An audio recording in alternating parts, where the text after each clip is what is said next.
Hi, Dan. How are you? Hello, I'm fine, Rachel. How are you? Good. I'm excited to talk a little bit about this. So there's been a lot of chatter online recently about a woman named Kendra who fell in love with her psychiatrist. So a little backstory. Kendra is a 36-year-old ADHD coach and former yoga instructor. And earlier in August, she went viral on TikTok with a multi-part series titled I Fell in Love with My Psychiatrist and He Kept Me Anyway. And he talked about a multi-year client-provider relationship that began as a search for ADHD meds and had a lot of controversy in her mind, right? So, as mental health professionals in the world of sex and sexuality, and just even in general, we know that transference, countertransference happens. I think the question here is like, what are our ethical responsibilities as providers? She tends to think and has talked a lot about thinking that their relationship started as a, trauma bond, and that even though he was very clear on boundaries in the relationship and even reframed when she would refer to it in, a special patient client relationship, he would say, professional patient client relationship. She believed that he was manipulating her. She also claims that her psychologist was, grooming her and wanting her to open up about intimate content. So she hasn't pursued legal means, but she's kind of setting it up. So let's talk about ethical responsibilities and what some of these things mean. So what is transference and what is countertransference?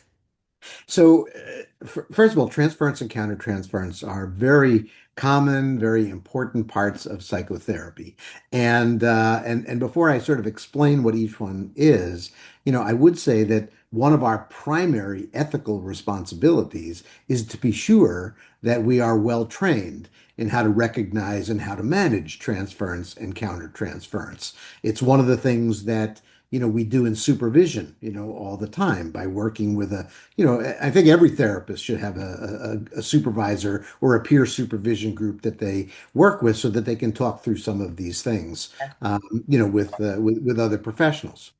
But basically, transference and countertransference, they're pretty common phenomenon, even though they're usually talked about within psychotherapy. In transference, basically what we're talking about here is that the patient or the client feels certain feelings, certain emotions, certain attachments to their therapist that are usually rooted from something in their past, and they transfer those feelings onto their therapist.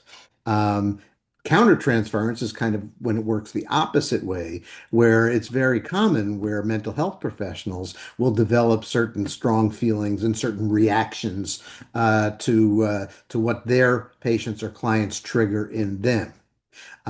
It's very easy to get caught up in these things. They can get out of hand sometimes. But again, as I said before, it's an integral part of therapy. It's an important part of therapy, and it's the kind of thing that that therapists should be working on in their own supervision. Um, Yeah, to 100%. And handle. it's so common, especially the transference, because the truth is that as therapists, right, we're so many of the things that people look for in a intimate partner, right? We listen, we're non-judgmental, they can be vulnerable, right? They can trust us. Like there are so many things that are, in our roles, right, show up as things that people want in a partner. Mhm. So I think that's really important. So is Yeah, there something you're that's right. different about um when it comes to like a sex therapist and these things come up or how they should be handled? Yeah, it's it's I guess particularly important in sex therapy because we are talking about not only, intimate things like you would in psychotherapy generally, but we're talking about intimate sexual things. People really open themselves up in a very vulnerable way. They'll talk to their sex therapist about things that they have, probably never spoken to anybody about before. And, that, as you were saying before, that kind of an intimate connection is going to create certain feelings in both the patient and the therapist. The thing that I think is sometimes misunderstood is that's not a bad thing. As a matter of fact, we want this. Right? You want people to be able to feel vulnerable in therapy. You want them to be able to talk about and establish, close connections with the therapist. It is, however, on the therapist to be sure that any countertransference that they may have doesn't lead into, something that actually turns into any kind of a physical, romantic, or sexual relationship. It's probably the area that most therapists say they feel the least well equipped to manage. It scares them the most. They're not sure they've had enough training in it. Nobody ever seems to feel like they have enough training in it. And to be quite honest, I'm not sure that therapists today really get enough good training in transference and countertransference, especially since probably the most common type of therapy that people practice today is some variant of cognitive behavioral therapy, CBT. And CBT really does not emphasize transference or countertransference. These are unconscious processes. And so you're much more likely to be well trained in managing transference and countertransference in a more psychodynamic type of a training program. But even there, people will say that it makes them nervous, especially when patients or clients express to them these feelings of love and attraction, and therapists often themselves they panic a bit. They don't handle it all that well. Yeah. So, what ethical responsibilities do mental health professionals have when treating a client who's experiencing transference? Because, according to Kendra, she thought she should have been transferred immediately. Right. So, and you know what? I think that's a very common reaction among therapists, that if a patient starts to express to them some sexual interest or romantic feelings, they want to transfer that patient out because they're afraid that something dangerous is going to happen or that this is not a good thing. The truth is, it's a very good thing in therapy. You can work with that. The more vulnerable people are willing to be and able to be, the more they talk about their intimate feelings and connections to the therapist, the more those feelings can be explored and they can be discussed and they can be understood. And then they can be directed towards the more appropriate love or intimate person in that person's life. Well, one of the things though that's problematic though, especially these days, I said before in terms of psychotherapy, a lot of the cognitive behavior therapists don't get a lot of training in recognizing and managing transference and countertransference. Neither do psychiatrists these days. Psychiatry has changed dramatically, and Kendra was really talking about her psychiatrist. And he sounds like did he manage it well? Did he not? I mean, he certainly kept the professional lines. He didn't seem to be panicked about it. I mean, it sounds to me like he probably was doing, just fine. But these days, as psychiatry has become much more medically focused and much more focused on psych medications and that sort of thing. A lot of the psychiatrists that I speak to receive no training in transference and countertransference or other aspects of the psychotherapy process.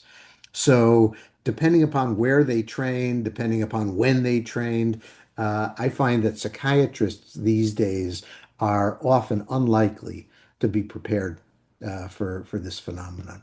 Yeah. So we can really use the transference and use it to help the client. What about the countertransference? At what point, we get consultation, supervision, deal with what's coming up, and then at what point do we decide, is this a healthy relationship to keep or do I need to transfer out? Well, the countertransference can really be a very important wake-up call for a therapist. It's not unusual. We need to recognize, that it exists. We also need to remember it for what it is. We can't let ourselves fall into that trap of thinking that we are really genuinely falling in love, with the patient that we are working with. So it doesn't necessarily mean that we should transfer that patient out. It does mean, though, that it's a wake-up call for us that we probably need to either spend more time with our supervisors, maybe go into therapy if we're not already in therapy ourselves to look at what's happening. And, of course, we are always in this for the protection of the public and the clients and patients that we work with. So maintaining that boundary, never crossing that line is very, very important. And if we feel like we're going to, like I said, it's a wake-up call, that I need to pay attention to this and I need to get some help with it if I feel like it's moving too far. And outside of sessions, Kendra would send her psychiatrist emails in an effort to gain his attention. She admitted to that. So where are the boundaries when it comes to things like text messages and outside communication after or before sessions or between sessions, especially, or is it different with someone who's experiencing transference or countertransference? You know, everything in therapy probably needs to be examined Yes. as part of the therapy process. So if someone is, it's one thing if someone is sending a text message once in a while. I mean, first of all, this is a very gray area, right? I mean, this is new. When I started out in practice, this was not a concern at all because, you might get a phone call, but there was no internet, there was no email, there were no cell phones, but today the Dating technology is yourself, Dan. I know, I know. But today the technology is different, and it's not unusual that therapists might send reminders about appointments via text, and therefore patients can text back with some questions, and oftentimes, that's not really an issue that's problematic. However, as Kendra was saying, this can be used in kind of a manipulative way to get more attention, to get more focus, to get closer, to the therapist. And so then it becomes the responsibility of the therapist to recognize that as, the transference process in effect, and to be sure that this gets discussed in therapy. Why is this happening? What is this about? What are you really looking for? What does it mean? Because it's pretty clear when it goes beyond, someone who occasionally says, I'd like to schedule an appointment. And I used to tell people just don't give out your cell phone number, right? Say that you don't text. Nowadays, I think a lot of people are using their cell phones for their primary work numbers. I think that it's just important to set boundaries, right? So you say to your client, this is to be used to make or change an appointment, right? Mhm. I'm not Yes. a crisis therapist, that I don't, respond in between, and that if somebody reaches out, you can remind them we can talk about this in next session, right? And keep that boundary. Right. And, I'm not saying that that is necessarily the boundary that has to be set, but it is the responsibility of the therapist to set the therapeutic frame and the boundaries that are going to exist in therapy and how technology is going to be used and responded to. Yeah. Anything else you want to add that you think would be helpful and for, that this case brings up? Well, so, the case brings up, I think, some really interesting things. And again, I don't know much about Kendra. I certainly don't know anything about her psychiatrist or psychologist. What I can say, though, is that when she says that the therapist behaved unethically, and it was the therapist's responsibility to transfer her out, as quickly as possible, if she started to have these feelings or he started to have these feelings. That's not true. That's actually missing a very important part of the psychotherapy process, and it really should be worked on in the therapy. With Kendra, again, it's hard to, say much about somebody you've never met, but I had lots of questions about that, not the least of which is she says that she went into to see the psychiatrist because she wanted Vyvanse, for her ADHD. So why they were meeting often, I don't really know. Um, you know, who, was her psychologist grooming her for something more? I don't know. We really don't know what the therapy was about. To me, either she was going in there for, just some ADHD reasons. And so the therapy was getting sort of maybe there was some unhealthy countertransference going on where the therapist was trying to make the therapy into something more than what Kendra was looking for. Or on the other hand, Kendra needs therapy for a lot more than just ADHD. And the therapist was really doing good therapy, and it was just triggering her or aggravating something in her that made her react that way. But the bottom line, where she says any therapist who recognizes that their patient starts to feel these feelings of attraction or romantic feelings, that they should transfer that person out immediately. That is absolutely not the case. We'd be transferring a whole lot of people out, Yes, we would.